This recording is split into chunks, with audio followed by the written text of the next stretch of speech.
Hello mga kalanog, kumusta kaninyong tanan? Shoutout sa tanan mga kagilaan, mga kaigsuunan, mga supporter ng atong YouTube channel. Wa man ko lingaw karong panahon na kay Bernie Santo man daw nila pa mga kalanog. So mag-awit-awit ko diri og alawiton. Ng awit nga akong gikuha sa unang Tesalonika 1 bersikulo 6. Si Pablo, way sa payan bisan sa kadagko sa mga kasakit, dinuyugan sa kalipay sa espiritu, no? Espirituhan ng mga alawiton. Na kining awit ako ni nga gibutang og uluhan nga way sapayan.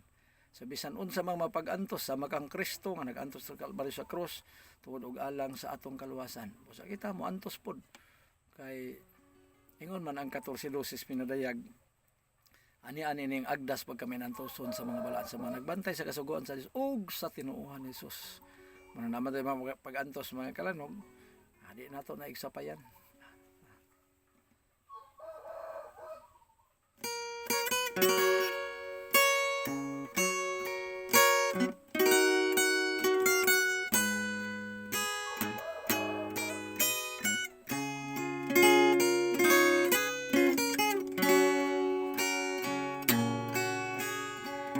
Sukad ako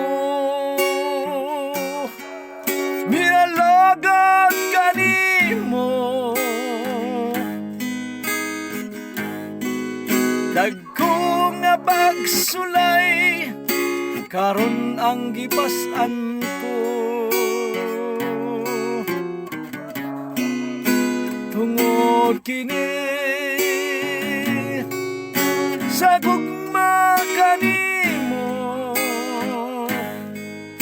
usa karon gituman ko ang sugo mo.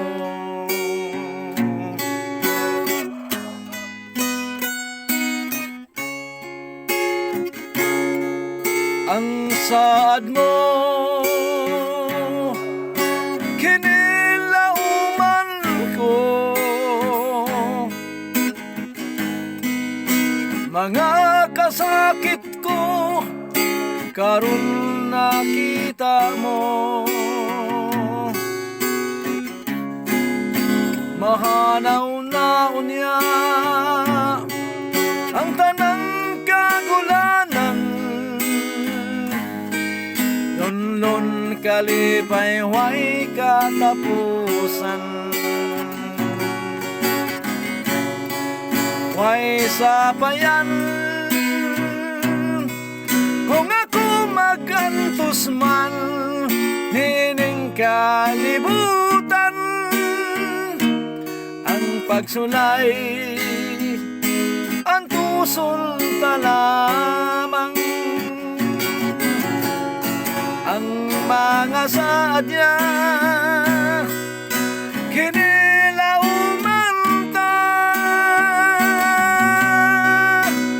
dito sa langit kita gantihan niya.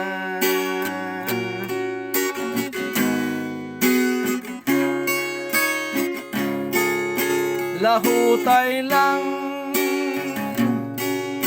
sa pag-alagad ka,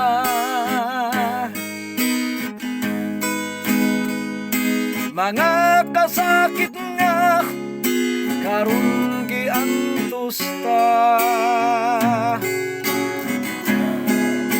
mahanaw raon niya ang tanantang suliran, sa langit kitang tanan iyang gantihan.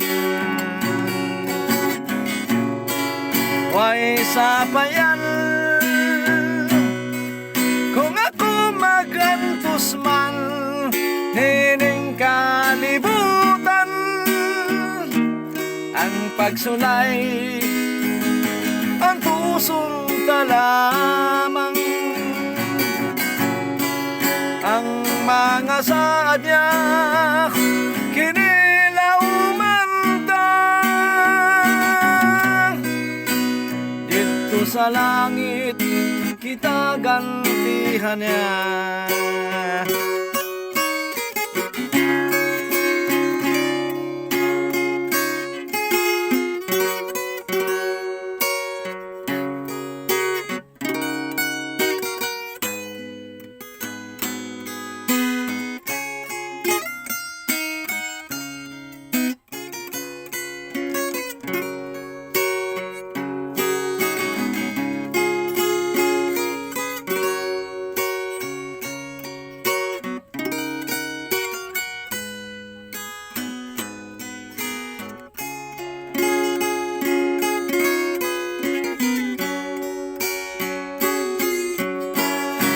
Way sapayan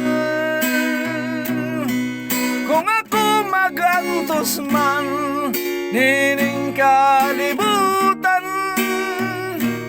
Ang pagsulay ang tuson talamang. Ang mga sadya kinilaumanta. Dito sa langit kita gantihan niya. Dito sa langit kita gantihan niya. Bisan mag-antos man ako, way sapayan.